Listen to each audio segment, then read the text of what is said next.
I'm going to cover 3 of the main AAC that I use in my classroom, and that way you guys can kind of see it as well, because I'm sure you have very similar ones. So I'm actually going to move that out. So today I'm going to cover modeling on TouchChat. Obviously, I do not have the iPads with me, but if you had backup paper copies of things, I know there's like great flip books that you can model on of like pathways and things.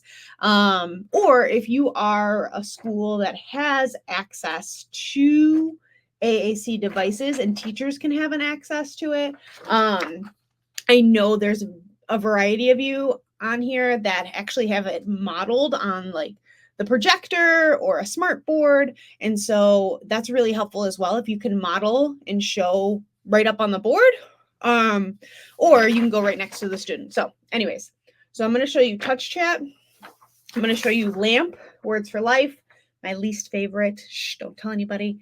But LAMP is also something I'm familiar with.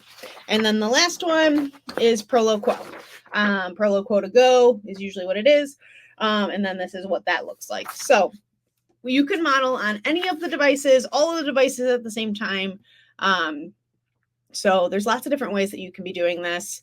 As I start planning lessons, I typically try to pull 1 or 2 words maximum that I want a student to be able to model, communicate on their device. So as they're following along with the lesson,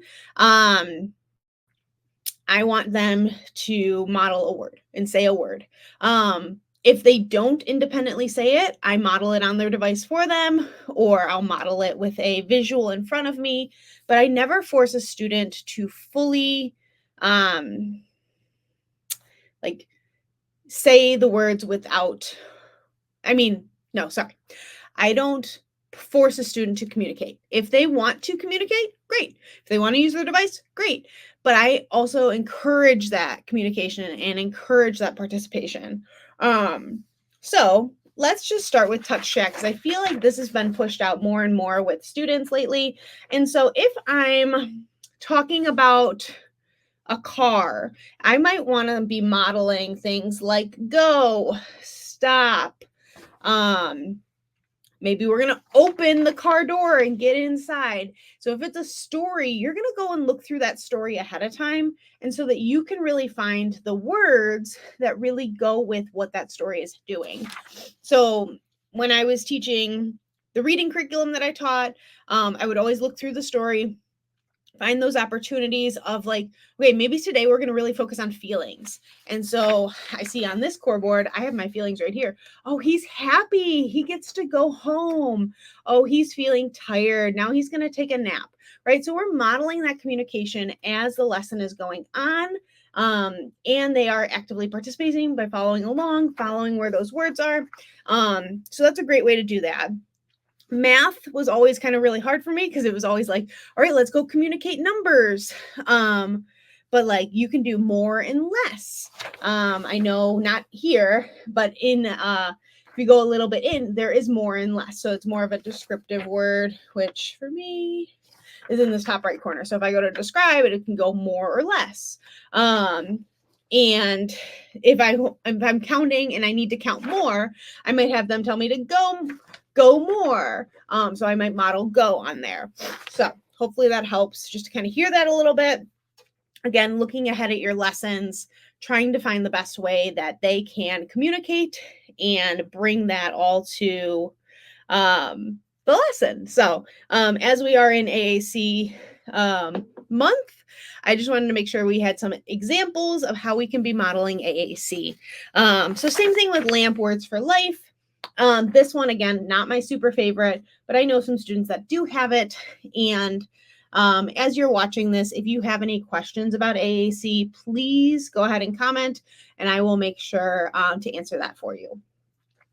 So things like, I'm just trying to think. So again, we talked about feelings. They have feelings here, or go is here. So if you are modeling the same type of thing, it looks a little different on different devices, and that's totally fine. But for me, this one takes me a little bit longer. Here's stop. So there's go and stop. But like you can talk about food. Maybe there's a specific food that there's there, or a drink, or like a color. So again, I really try to pick a theme when I am teaching. Yes, I can save the live on my profile if that's something that would be helpful. So I will make sure to save this and re-upload it for you guys so you can watch the full thing. But yes, so I try to pick a category. So like today we're going to focus on actions. Today we're going to focus on colors. Or this week, I might even say like this week I want to work on descriptive words. And so that's really helpful when my planning is going on, and I partner with my speech path because they're fantastic, of like, hey, what are you working on with that student? You're working on stop go? Great. I'm going to work on stop go, and I'm going to find a book that's related to it or a story that's related to it. So hopefully that's helpful to hear too. Like it's forward thinking about like, yes, I have to do a lesson on, what have I done? Measurement. Right? And if measurement is there, I might say, I need more, I need less, or which number is more, which number is less, right? So just trying to think outside the box there, finding those core vocabulary words that you can really bring in the lessons. So same thing if you are using Prolo Quota Go. I have not used this as frequently. But again, very similar, it seems like, to Touch Chat. A lot of WH questions, which I did really like when, where, why, who, how, what.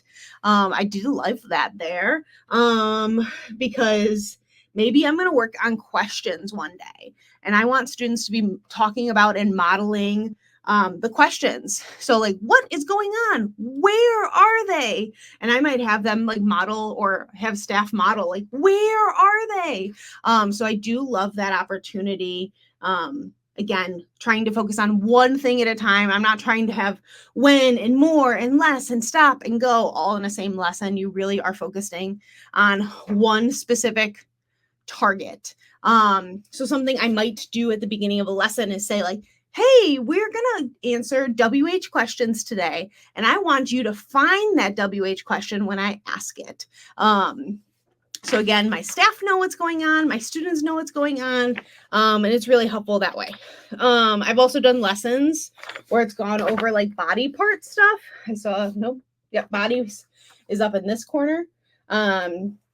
So if I'm doing body parts, we're all going to be on that page. We're all just going to be talking about body parts. If you're doing like, I don't know, old lady who swallowed a fly, because that seems to be a trend right now that's happening in our like spooky seasons. If you have an old lady who's swallowing the fly, maybe you're going to say, oh, her mouth, she swallowed it in her mouth. So hopefully that's helpful to hear too. Again, thinking outside the box, trying to come up with your plan of what you want them to say. Games are a fantastic way if you are ever playing games with students. I used to do this actually on Touch Chat all the time. Touch Chat is my turn and your turn. So we're working on taking turns, communicating that, like when students aren't paying attention, hey, it's my turn, and I'll communicate that, and then I'll go, it's your turn, Beth, whatever your name is, right? Maybe there's no response, and so I'm going to model your turn so that they know that that's happening, and that's bringing them in tune to what's going on. So that is my little spiel about AAC use and how to integrate it into lessons with modeling, with a focus, trying not to be too broad, but then also partnering with your SLP. So hopefully that was helpful to hear. I will stay on for another 30 seconds or so. If you have any other questions, now is your time to go ahead and comment, and I can make sure to answer any AAC questions from the experience of a teacher. How do you teach the numbers above 9 is a question that I just got. Teaching the numbers above 9, I typically I was trying to think here. So typically my students' devices do go above 9. But like if you are working with a board like this, legitimately like this, I would do 1 0, right? 1 0 is 10. We know it's 10. So hopefully that's helpful to hear. So like if there was output on their device, hopefully when you put the two numbers together and add a space at the end, it would say 10, not 1 0. Like as you type it, it might say 1 0. But that's typically how I would model that. So, oh, perfect. Another question. Actually, before I go, one more thing. Did I screenshot that sheet in print, or is there a way to access the icons online? There is a way to access the icons online. So literally, if you are doing touch chat, touch chat. I went to PRC. I can never say it. Saltillo is usually where I go for touch chat. PRC is where I go for LAMP. And Assistive Wear is where I go for Prolo Quo. So that is the companies that create these devices and the speech devices. So you can get print offs there, which is fantastic. I do really like that. So great. Thank you.